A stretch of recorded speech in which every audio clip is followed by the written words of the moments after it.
नमस्कार, अरुणाचल समाचार में आपका स्वागत है। मैं हूं शोभा। आए बुलेटिन में सबसे पहले देखते हैं मुख्य समाचार। प्रधानमंत्री नरेंद्र मोदी ने वीडियो कॉन्फ्रेंस के माध्यम से स्टार्टअप उद्यमियों के साथ किया संवाद। कहा, हर साल 16 जनवरी को मनाया जाएगा स्टार्टअप दिवस।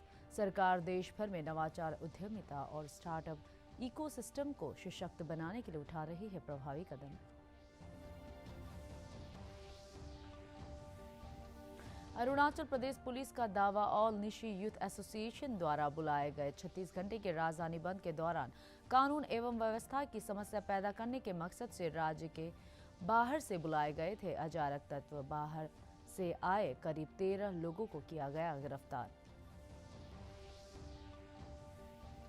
आज मनाया जा रहा है थल सेना दिवस। राष्ट्रपति, उपराष्ट्रपति, प्रधानमंत्री, अरुणाचल प्रदेश के राज्यपाल और मुख्यमंत्री ने थल सेना दिवस पर वर्तमान और पूर्व सैनिकों को दी बधाई। थल सेनाध्यक्ष ने कहा, सुरक्षा बलों के लगातार प्रयास से देश में आतंकवादी हिंसा की घटनाओं में आई है कमी। प्रधानमंत्री नरेंद्र मोदी ने कहा है कि नया वर्ष देश में स्टार्टअप उद्यमियों के लिए कई संभावनाएं लेकर आया है। आज वीडियो कॉन्फ्रेंस के माध्यम से स्टार्टअप उद्यमियों के साथ संवाद के दौरान प्रधानमंत्री ने कहा कि हर साल 16 जनवरी को स्टार्टअप दिवस मनाया जाएगा। देश की प्रगति में स्टार्टअप को महत्वपूर्ण करार देते हुए प्रधानमंत्री ने कहा कि स्टार्टअप सभी क्षेत्रों में क्रांतिकारी बदलाव ला रहे हैं। उन्होंने कहा कि देश में स्टार्टअप का स्वर्णिम युग अब शुरू हो रहा है और यह दशक भारत का टेक हेड होगा। श्री मोदी ने कहा है कि सरकार देश भर में नवाचार, उद्यमिता और स्टार्टअप इकोसिस्टम को सशक्त बनाने के लिए प्रभावी कदम उठा रही है।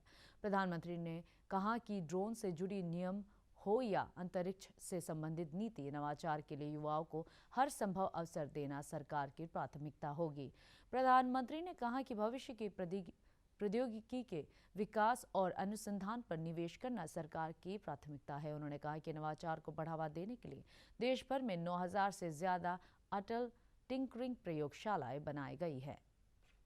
आजादी के 75वें वर्ष में स्टार्टअप इंडिया इनोवेशन वीक का ये आयोजन और भी महत्वपूर्ण है। जब भारत अपनी आजादी के 100 वर्ष पूरे करेगा, उस भव्य भारत के निर्माण में आपकी भूमिका बहुत बड़ी है। देश के उन सभी स्टार्टअप्स को, सभी इनोवेटिव युवाओं को बहुत बहुत बधाई देता हूं जो स्टार्टअप्स की दुनिया में भारत का झंडा बुलंद कर रहे हैं। स्टार्टअप्स का ये कल्चर देश के दूर दराज तक पहुंचे, इसके लिए 16 जनवरी को अब नेशनल स्टार्टअप डे के रूप में मनाने का फैसला भी किया गया है। भारत का स्टार्टअप इकोसिस्टम आज दुनिया में अपना परचम लहरा रहा है। ये भारत के स्टार्टअप इकोसिस्टम की ताकत है कि वो पैशन से, सिंसियरिटी से और इंटीग्रिटी से भरा हुआ है। ये भारत के स्टार्टअप इकोसिस्टम की ताकत है कि वो लगातार खुद को डिस्कवर कर रहा है, खुद को सुधार रहा है, अपनी ताकत बढ़ा रहा है। वो लगातार एक लर्निंग मोड में है, चेंजिंग मोड में है। नई नई स्थितियां, परिस्थितियां के मुताबिक खुद को ढाल रहा है। आज किसी से ये देखकर गौरव नहीं होगा कि भारत के स्टार्टअप्स 55 अलग अलग इंडस्ट्री से काम कर रहे हैं। हर किसी को गर्व होगा।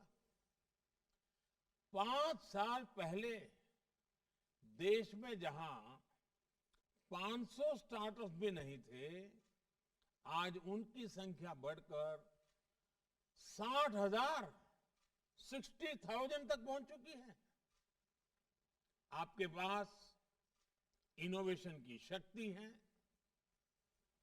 आपके पास नए आइडियाज हैं, आप नौजवान ऊर्जा से भरे हुए हैं और आप बिजनेस के तौर तरीके बदल रहे हैं।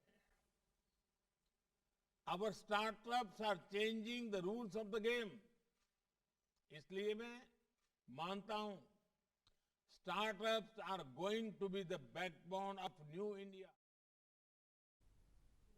अरुणाचल प्रदेश पुलिस ने दावा किया है कि ऑल निशी यूथ एसोसिएशन द्वारा बुलाए गए 36 घंटे के राजधानी बंद के दौरान कानून एवं व्यवस्था की समस्या पैदा करने के मकसद से राज्य के बाहर से अराजक तत्वों को बुलाया गया था। शुक्रवार को राज्य पुलिस मुख्यालय में संवाददाताओं को संबोधित करते हुए आईजीपी लॉ एंड ऑर्डर चुकुआपा ने कहा कि राज्य में पहली बार बंद के दौरान भय का माहौल पैदा करने के लिए बाहर से अराजक तत्वों को बुलाने की रिपोर्ट मिलने के बाद राज्य पुलिस ने कार्रवाई करते हुए बाहर से आए करीब 13 लोगों को गिरफ्तार किया है।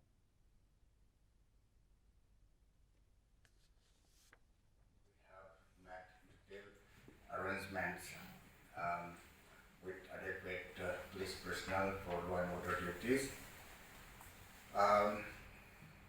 As you also have been hearing,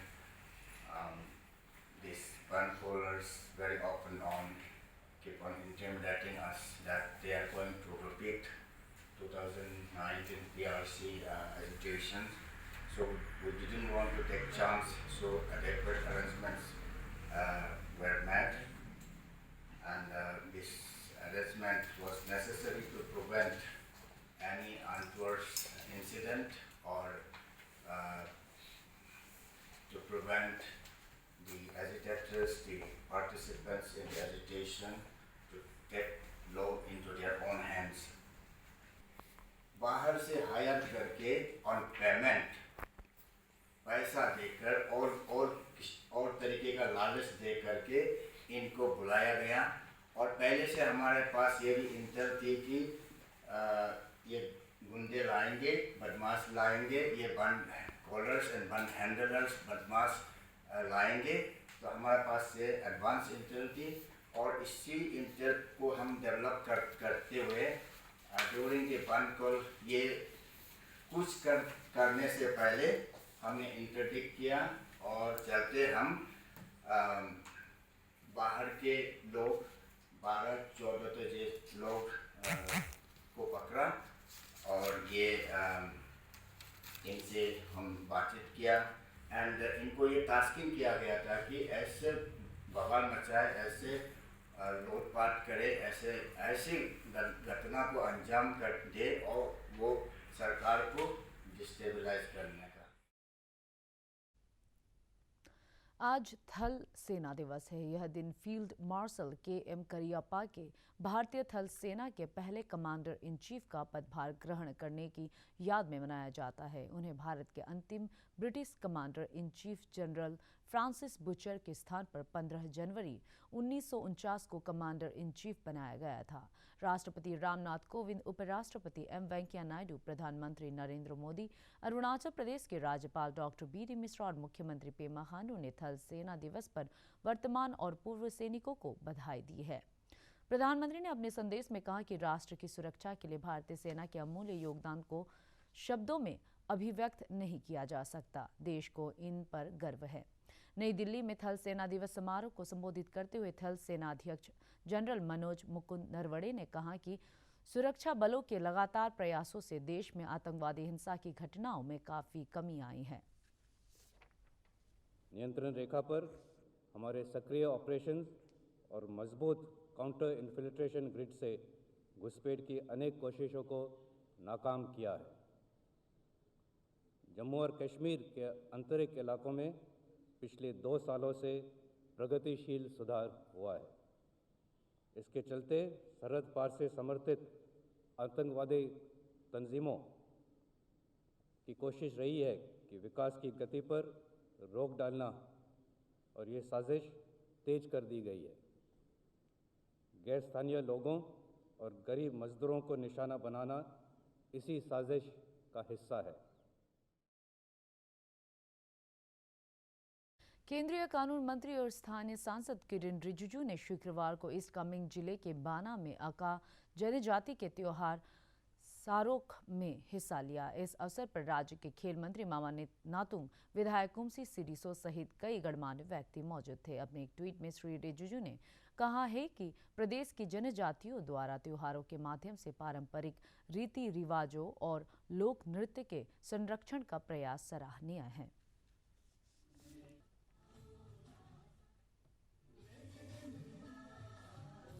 राष्ट्रीय व्यापी कोविड टीकाकरण अभियान के तहत अब तक देश भर में 156 करोड़ 2 लाख टीके लगाए जा चुके हैं। पिछले 24 घंटों के दौरान देश भर में कोविड के 2,68,803 नए मामलों की पुष्टि हुई और करीब 1,22,684 रोगी स्वस्थ हुए। देश में अब तक कोरोना के नए वेरिएंट ओमिक्रॉन के 6,041 मामलों की पुष्टि हुई है और कोविड के सक्रिय मामलों की संख्या बढ़कर 14,17,820 हो गई है।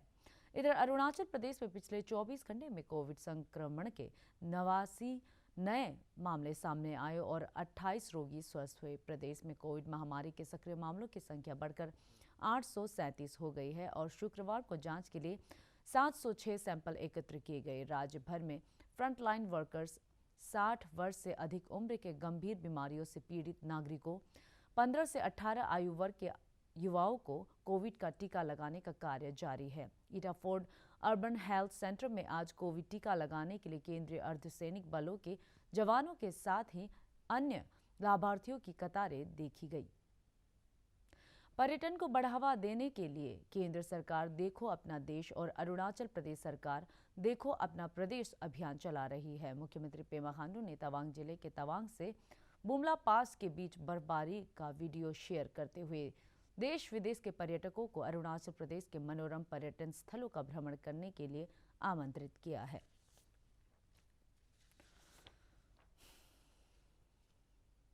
लोअर सियांग जिले में कृषि और बागवानी के साथ पशुपालन स्थानीय लोगों की आजीविका का प्रमुख साधन है। प्रगतिशील महिला के साथ भारोती दियुम ने बताया कि स्थानीय संसाधनों का उपयोग कर सुअर पालन से उन्हें प्रति वर्ष करीब 1 लाख रुपए की आय होती है, जिससे बच्चों की पढ़ाई का खर्च निकल जाता है। नहीं करने से भी खेती उती तो करता ही है और ऊपर से यहाँ गावड़ी ये सब भी पालता है। ये पाल के हम लोग साल को 1 लाख ये सब निकलता है। तो उससे बच्चा का पढ़ाई वढ़ाई के लिए हम लोग के लिए हो जाता है। लोअर दिबांग वैली जिले में महिलाएं कृषि क्षेत्र में अग्रणी योगदान दे रही है। इस जिले में धान के अलावा सरसों, काली दाल, पापड़ सहित कई फसलों की खेती होती है। रोइंग से लगे गामगू विलेज की प्रगतिशील महिला किसान रेबिका वाइपर्टिन ने कहा कि महिलाएं आपस में मिलकर खेती करती है और इससे परिवार का खर्च चलाने में काफी मदद मिलती है। पिताजी फार्मर ही है। यहाँ पे सब लोग यहाँ का लोअर दिबांग वैली का और सब महिलाएं बहुत मेहनती है। सरसों खेती करते हैं, पापड़ का जैसे कि आप देख रहे हैं, काला दाल और ये सरसों और नाना प्रकार के हम लोग सब अनाज उगाते हैं और नाना प्रकार का हम लोग खेती करते हैं और यही से हम लोग का इनकम होता है। घर को भी चलाता है, अपने बच्चे को भी पालते हैं। सर इसको बाजार में जाके बेचते हैं। बड़ा बड़ा होलसेल दुकान है यहाँ पे। और ये काला दाल का तो 90 पर केजी और सरसों का भी 85, 95, कभी कभी हाई प्राइस तो हाई ऊपर होते रहते हैं। खेती से तो हम लोग को इतना फ़ायदा होता है कि ज़्यादा बीमार भी नहीं होते हैं हम लोग तो बोलने से। खेती करके तो हम लोग अपना घर परिवार को भी चलाता है और जितना सब्जी निकलते हैं उसको बेच के अपना घर परिवार बच्चों को भी स्कूल में अच्छा स्कूल में भी पढ़ा सकता है। भारत का शानदार स्वाधीनता संघर्ष आधुनिक विश्व के महानतम संघर्षों में से एक है। दूरदर्शन समाचार द्वारा प्रसारित किए जा रहे आज़ादी का सफर में आज हम बात करेंगे स्वतंत्रता सेनानी सैफुद्दीन किचलू के बारे में। सैफुद्दीन किचलू का स्मरण कर रहे हैं।